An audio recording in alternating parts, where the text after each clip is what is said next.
All right. Hey, everyone. It's Melody. Welcome to Confessions of a Book Coach. Happy Monday. This is live, just in case you don't know. I'm Melody Ann, founder of Author Nation, and I'm currently documenting my process to publish my memoir.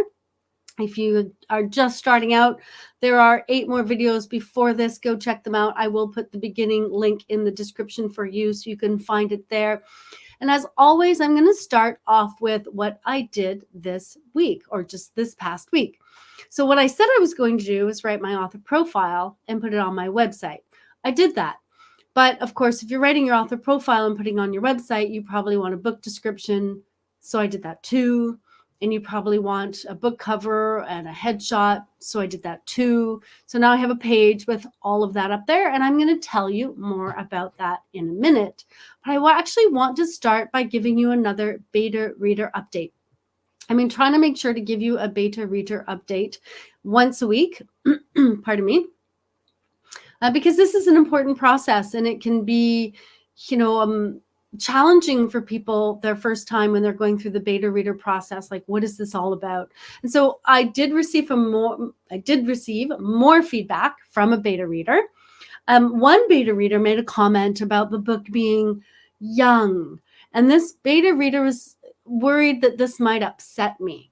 And I said, no, it doesn't upset me all. I really wanted to write it for a younger audience. I'm thinking, YA, young adult, because it's about my life at that time and how I overcame my struggles at that time. And then the beta reader basically said, well, why didn't you say so? Well, I didn't say so because one of the questions I gave my beta readers, if you go back to that episode, you'll see one of the questions I gave my beta readers was, what age group do you think this is for? Now, if I could have said, do you think this is good for a YA audience? And people want to please you and make you happy and be agreeable. And so when you ask a yes-no question like that, you'll often get, oh, yes, that's great. This would be perfect. But you don't want perfect. You don't want people to tell you what they think you want to hear. You want useful information. So instead of asking yes-no questions, I tend to ask more open-ended questions. What age group do you think this would be good for? Lets people know that I'm considering different age groups and I'm asking their opinion on what age group they think it's for. Now, one beta reader sent back, I think this is great for YA, answered the question. Another beta reader didn't see the question, missed it, and then gave me the comment that it was young, thinking that upset me. Of course, they didn't upset me. That was actually really great feedback. I was very pleased. It is young, and it's written actually at if I remember, a grade 4 level. I do want it to be a nice, quick, easy read. I don't want it to be complicated. I want it something that, if I had found it when I was that age, I would have been able to consume it easily and understand it and get something out of it rather than making it complex. And so that's the whole purpose of my memoir. And so that was good feedback, even though the beta reader thought it might not be. So I have a few comments back from beta readers and I'm waiting for more. I should follow up this week. That's probably a good idea. Not that anyone's late, but it's nice just to follow up with beta readers to make sure everything's going well, make sure they're, things are on track and they don't have any questions. They're not confused about what's going on, because beta readers, remember, are supposed to be people who might buy the book anyway. And so they're not necessarily professional readers. Now there are professional beta readers, and I do have a couple of those on my roster, but I also have people who aren't beta readers. They're readers who like to read memoirs. So they're more of my target audience. And so I tried to balance it out with both, which is great. But then that means there are people who have never beta read before. And so it's up to me to help them, follow up with them, and make sure everything is going well. All right. So the big thing I said I'd do this week, my bio. And so I think at the end of last week, I did say, I'm going to look at other people's bios. And so I think that was a really good idea. And what I decided to do today was kind of go through my process with you. I have authors who come to me and say, what's that formula for the author bio? My answer is there's no formula for an author bio. There is a process that I like to take authors through to write their author bio, but there's no like one formula that all authors should use, because there are so many different books. Are you writing a cozy mystery? Are you writing a self-help book? Are you writing a memoir? Within memoir, are you writing a YA memoir? Are you writing a travel memoir? There's so many different types of books that I think instead of saying, here's the formula you should follow, I think it's best to say, here's a process you can follow that will help you write a bio that will serve your book, that will serve your ideal reader. And so here are my 5 steps. Number 1, I looked at other bios in my genre.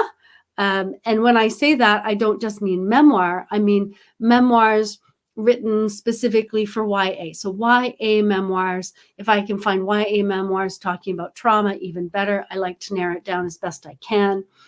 So I found those, I found some author bios that I liked and I wanted to look over.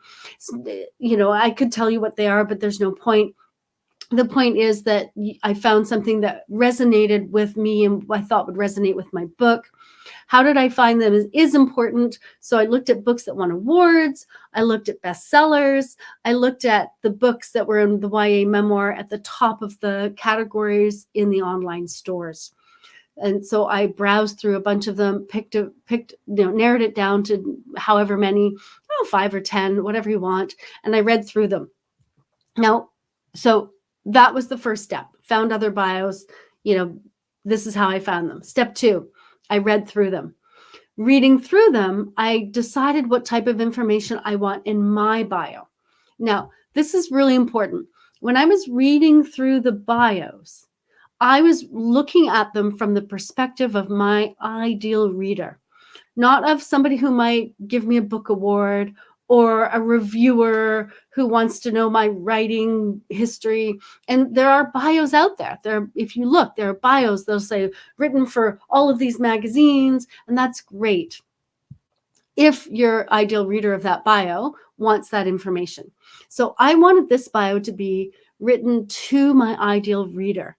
And so when I was looking at the bios, I was thinking, what information out of all of this information that are in these bios, what information would make my ideal reader go, yeah, I want to read that.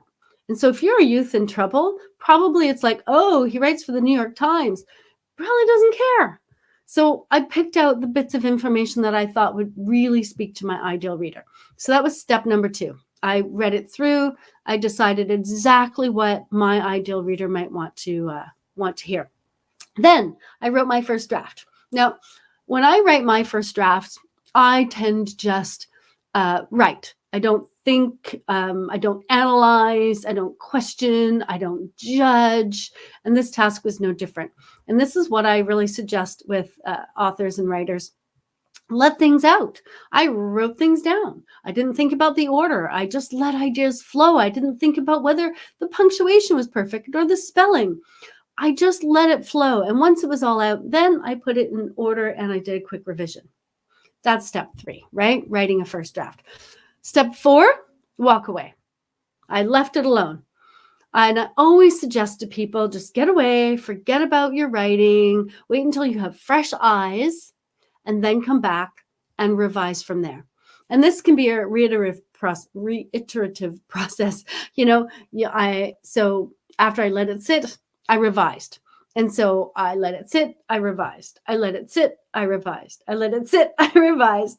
And then finally I said, enough, that's it. I'm not going to revise it anymore. I'm just going to put it out there. Because at some point you have to say, this is where I stop doing the writing, and this is where I start showing my work. And so that's what I did. Now it's out there. It's on the website. I'll put the link in the description so you can go see it. And the good thing about it being out there is now people can look at it. I have something to show and tell, and people can give me feedback, because until you put something out there, no one can tell you anything about it. No one can give you an opinion. No one can say yay or nay. And it's hard because, you're holding on to your ego tight because you don't want it to be crushed. but you also want useful information. It's not, if somebody doesn't like your bio, it's not about you've written a bad bio. It might be they're the wrong reader. It might be they have really good information for you to add, or they may misunderstand. So some people, for example, might look at my bio and say, but you don't have all your writing in there, like everyone you've ever written for. And it's like, no, it's not important to this bio. All right. So what did I include in my bio for young adults thinking about reading my book? So first off, why I wrote the book. I want young people who are now like me, like I was then, right? You know, troubled, not troubled in like I was a bad kid, but in trouble. Yes, people saw me as a bad kid, but I think of myself as in trouble, needing to get out of trouble. Not that I was a bad kid or a troubled kid, but I was in hot water, not of my own doing. Although some of it was my own doing. And I was looking for a way out. So that's the first thing, why I wrote the book. I want young adults to find a book that is easy to read and it offers them a new path.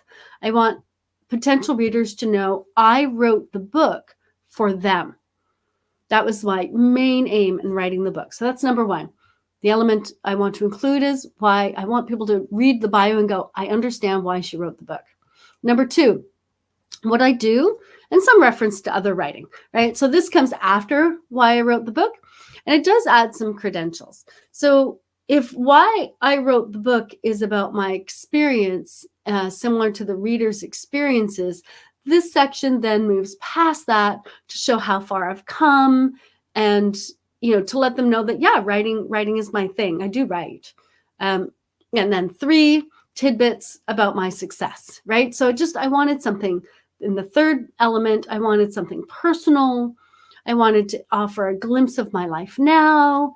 It's good to have some personal information, and I wanted potential readers to see some personal success, because if you're a young adult who's in deep trouble and you want out and you find this memoir and you see this bio, you're like, okay, she made it somewhere. She's done something, right?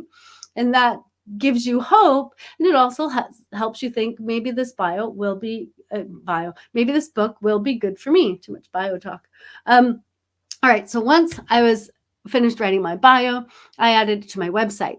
And since I added my bio to my website, I also added up, I mocked up a cover, and I did like a book description, and I put an image of me. And I added a publishing timeline, which was very indefinite. It said summer 2022. It's not a very definite time, is it? But that's okay. I put the link in the description, and I would love your feedback. So check it out. And I know that it might seem early. Like sometimes authors, when I suggest, hey, put your book on your website 6 months before you launch your book, they're like, that's awfully early. Yeah, maybe, but this is actually really good timing. You get it out there, and now you have something up on the site. You can send it to people. You can let people know what you're doing. You could send it to bloggers saying this book is coming out. When I have a more definite date, I'll put that date on, and then it's even more useful for people who want to help me promote the book or launch the book. So now I have something to share. The other thing I want to say is I put one page up. I wrote an author bio. I wrote a book description. I did a mock-up, and I put it on my website. One thing. I didn't organize a blog tour. I didn't look into Amazon. I didn't start a Goodreads. I did one thing. I just did one thing every week. Some authors come to me and they're overwhelmed and they think, I have to do it all. Your book is going to last a long time. This is a book I'm putting out there. It's not a book that's, done in 6 months. Oh, if you haven't read it in 6 months, there's no point. It's out of date. No, it will be there. So your book will last a long time. You can do one step at a time. No reason to get overwhelmed and give up or feel, frustrated. Just one step at a time. If all you can do this week is write your author bio, great. If all you can do next week is put it on your website, great. One step at a time. But whatever you are doing, share it out so we know what you're doing, so we can follow you. This is a really good part of the process, to follow you through your book project, right? All right. that is it for this week. I will see you next week. Whatever you're doing, enjoy the process.